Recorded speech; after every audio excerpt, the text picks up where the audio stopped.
welcome back to my channel. My name is Cress, and today I'm going to be talking about what makes a book tick. There is no true answer to it, but I find myself thinking that what makes a book tick is the readers.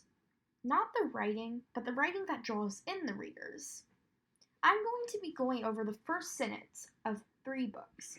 This draws in your readers. It's your first sentence, and we are going to be thinking about how are these best-selling authors crafting their first sentences into something readable and applicable to their book?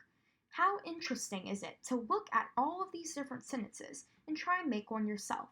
We are going to be going over the first sentences and analyzing the first sentences of the book Gone, written by the New York Times best-selling author Michael Grant, The Merciful Crow, written by Margaret Owen, and Spell Hacker, written by M.K. England, who has also written an amazing book called The Disasters.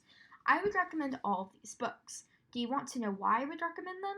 They had an amazing first sentence. Now, if you analyze their first sentences, you can realize precisely the amount of relevance that they have to the rest of the novel. You can realize this makes this happen, and then that makes that happen. It's a never-ending cycle of just going this way. You aren't going to lose interest of your reader if you have captivating descriptions, sentences, and chapters that draw them in, grab them by the throat, and throw them down the staircase. It might be rough, but it's going to pay off.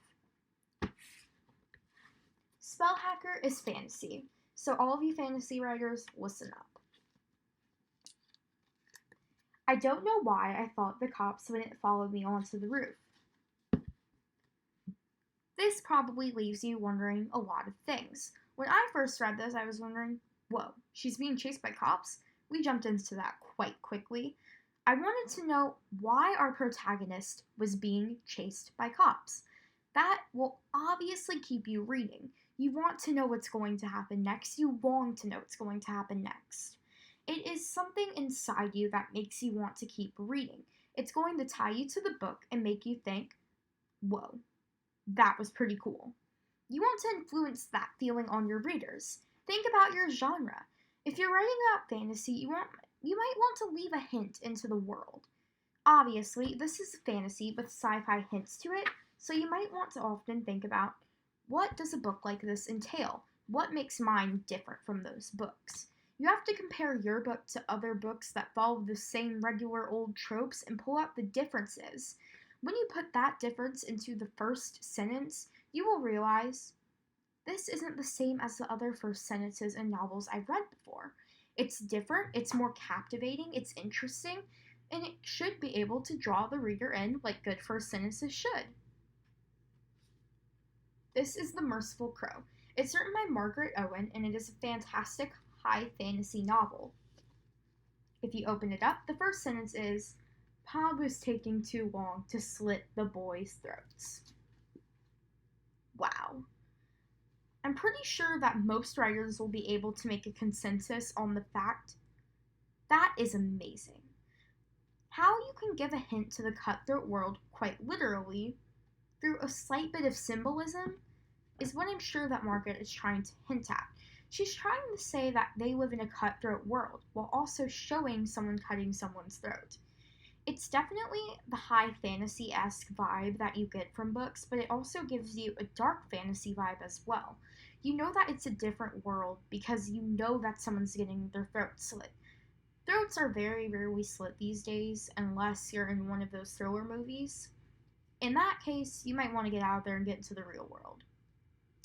But the main point is, the fact that you can take something so eloquent, put it into a book, and be able to drag a reader through the pages is absolutely insane.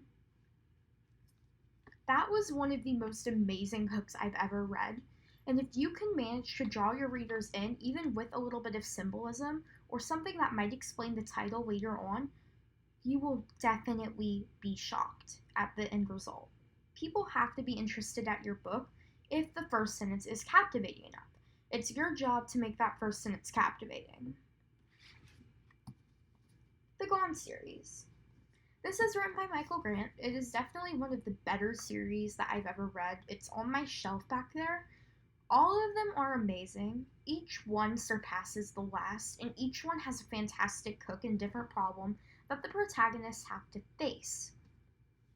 Now, this first sentence is split into two different sentences. These two different sentences manage to give off a vibe that no one else can replicate.